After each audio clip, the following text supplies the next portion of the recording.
السلام عليكم ورحمة الله وبركاته على أرقى متابعين ومشاهدين قناة رحلة مع الأبطال. أهلا بكم في رحلة جديدة، بس الرحلة دي مش من جوه التاريخ ولا جوه كتاب علم، دي جوه عين بتبص في الكون وبتشوفه من زمان. عين اسمها تلسكوب جيمس ويب. الناس فاكرة إن التلسكوبات بتصور النجوم، بتجيب لك لقطة حلوة للمجرة، بس الحقيقة جيمس ويب اللي هنتكلم عنه النهاردة ما بيصورش اللحظة دي، هو بيشوف صورة خرجت من نجم أو مجرة من آلاف أو ملايين أو حتى مليارات السنين. يعني اللي بيشوفه دلوقتي ده ماضي بعيد حصل، بيتعرض قدامنا كأنه مباشر. أهلا وسهلا بيكم في رحلة جديدة بعنوان هل تلسكوب جيمس ويب هيشوف ويرصد الماضي؟ طب ازاي ده ممكن يحصل؟ يعني ازاي نشوف الماضي؟ هقول لك ببساطة وبقوة، لأن الضوء بيحتاج وقت علشان يوصل لينا. يعني النور اللي خارج من الشمس بياخد 8 دقايق علشان يوصل لعينك، ولو نجم بعيد عنك بألف سنة ضوئية يبقى اللي عينك شايفاه النهاردة هو شكله من ألف سنة فاتت.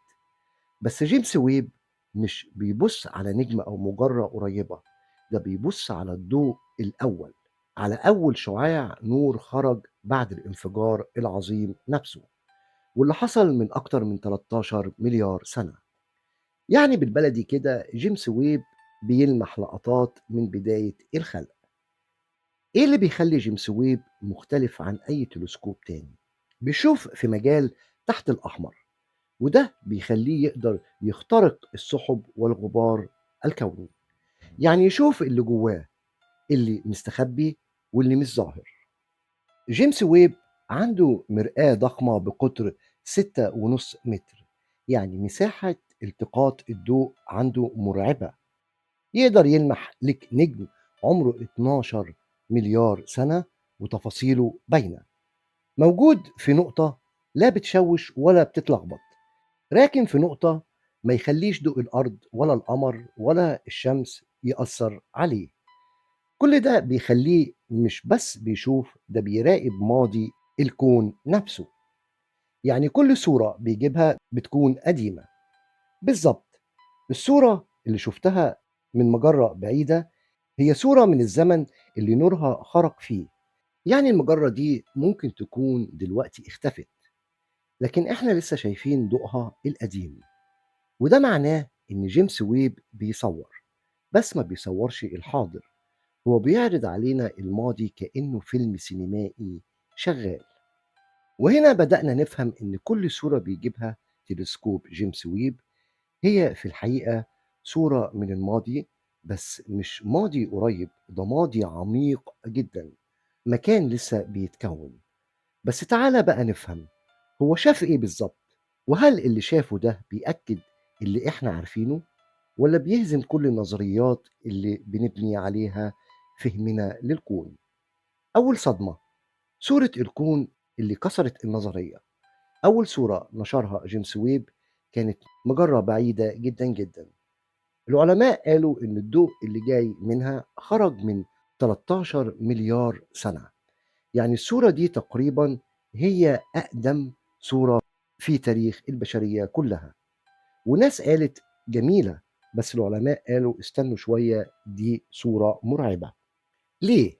لأن المجرة كانت فيها نجوم كتير، وكان فيها شكل منتظم، وكان فيها تركيب معقد مش المفروض يكون موجود وقتها. يعني إيه؟ يعني المجرة دي اتكونت بشكل أسرع بكتير من اللي المفروض يحصل. والمشكلة إن حسب النظرية مفيش وقت كفاية عشان ده يحصل. بالعربي كده، الزمن مش ماشي زي ما كنا متخيلين، والكون بدأ يبان أقدم أو أسرع أو أعقد، وفي حاجة كبيرة إحنا ما كناش شايفينها خالص. الصدمة التانية، الكون شكله بدأ قبل ما إحنا نعرف إنه بدأ. في الصورة التانية ظهر إن في مجرات ضخمة متوزعة على مسافات سحيقة، والضوء اللي جاي منها خرج منها من 13 و300 مليار سنة، يعني أقرب لحظة لبداية الزمن بعد الانفجار العظيم. لكن المفاجأة، مجرات ضخمة ونجوم كاملة وغازات متوزعة بدقة هندسية. إزاي حصل كل ده في زمن قصير بعد بداية الكون؟ ده المفروض ما يلحقش يتكون غير بعد مليارات السنين. ناس قالت دي مجرة اتكونت بسرعة، بس علماء تانيين قالوا لا، دي مش سرعة، دي كون تاني بنشوفه من الماضي وكان مختلف تماما. هنا بقى نسأل سؤال: هل في أكوان تانية اتخلقت واندثرت؟ جيمس ويب بدأ يصور مناطق معينة في السماء وظهرت فيها مجرات متدمرة كأنها اتكونت واتهدت. يعني إيه؟ يعني إحنا مش بنشوف الماضي، إحنا ممكن نكون بنشوف كون كان شغال وبعدين انهار. ده يعني لنا إن في احتمال إن أكوان كاملة طلعت واختفت وإحنا جايين بعدهم، أو يمكن عايشين معاهم بس في خط زمني مختلف.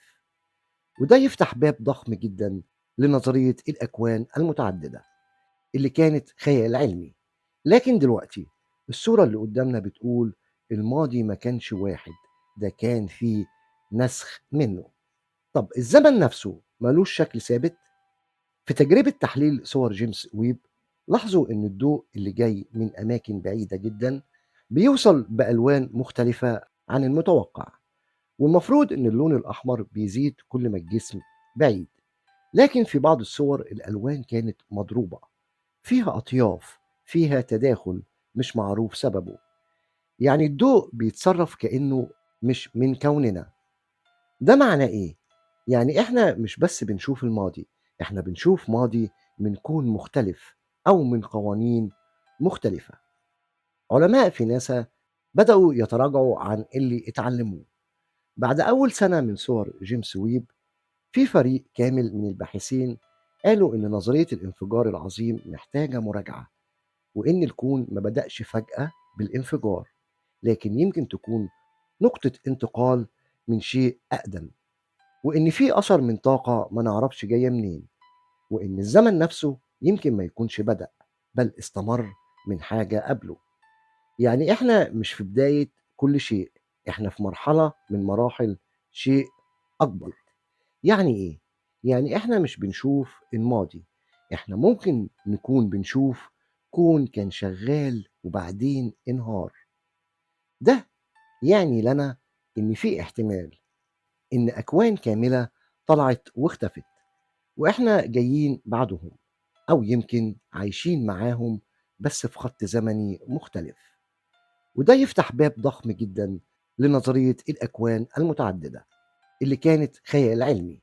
لكن دلوقتي الصورة اللي قدامنا بتقول الماضي ما كانش واحد، ده كان فيه نسخ منه.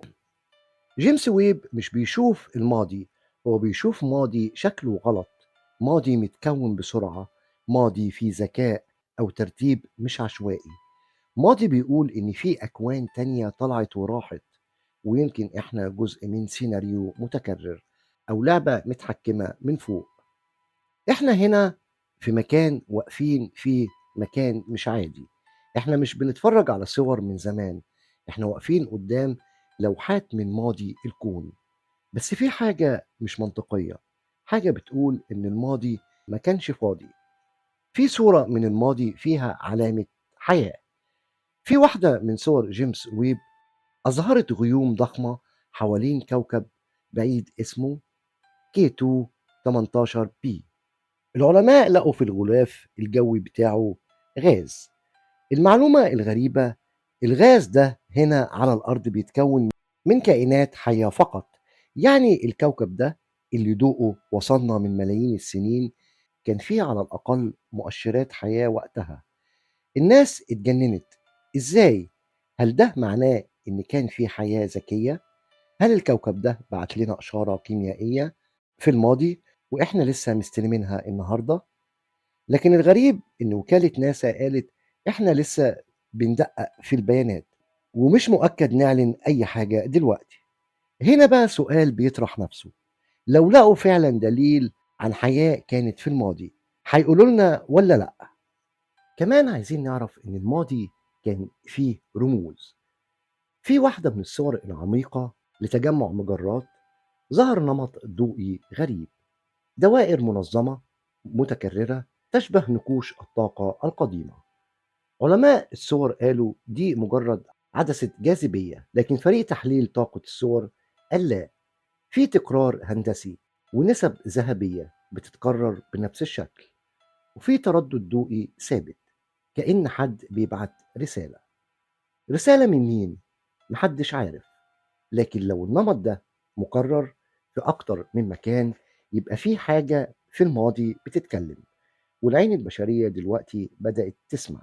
كمان في صورة وكالة ناسا نزلتها لفترة قصيرة وبعدين اختفت، كانت لمجرة صغيرة جدا، لكن في قلب المجرة ظهر جسم مستقيم، كأنه برج أو بناء أو هيكل طالع من الغبار. ناس كتير قالت ده تشوه بصري، لكن تحليل الضوء قال غير كده. الضوء اللي بينعكس حوالين الجسم كان منظم، يعني في سطح، في زاوية، في هندسة. وده معناه إننا مش بنشوف نجم، إحنا شفناه. إحنا شفنا بناء فضائي من ملايين السنين. طب هل الكون بعت لنا صوره القديمة عن قصد؟ في نظرية مجنونة بدأ بعض الباحثين يتكلموا عنها. بيقولوا طب لو الكون نفسه كيان واعي، طب لو هو اللي بيختار الضوء اللي بيوصل لنا ويبعت لنا صور من زمان علشان نفهم. يعني جيمس ويب مش بيشوف، ده بيوجه علشان يكشف حاجة. في اللي قالوا الكون عايزنا نشوف، بس مش كله مرة واحدة. علشان كده كل صورة بتتفتح بتفتح معانا سؤال جديد، وكل ما نشوف أكتر نلاقي إن الماضي نفسه كان مليان إشارات، منها اللي فهم ومنها اللي لسه بيتفكك. الخلاصة الكبرى، جيمس ويب مش آلة تصوير، ده آلة استدعاء للماضي، بترجع لنا لحظات عمرها مليارات السنين. لكن اللحظات دي مش صامتة، دي مليانة حياة ومليانة بناء ومليانة إشارات. الماضي اللي كنا فاكرينه عشوائي طلع منظم، والمجرات اللي كنا فاكرينها بتتكون طلعت كاملة من البداية. والضوء اللي شايفينه مش مجرد نور، ده سجل. احنا قدام أرشيف كوني، واللي بيشغله اسمه جيمس ويب، وبيفتح صفحة صفحة. بس السؤال، هل لما نوصل للصفحة الأخيرة هنكون لسه مستعدين نشوفها؟ سلام.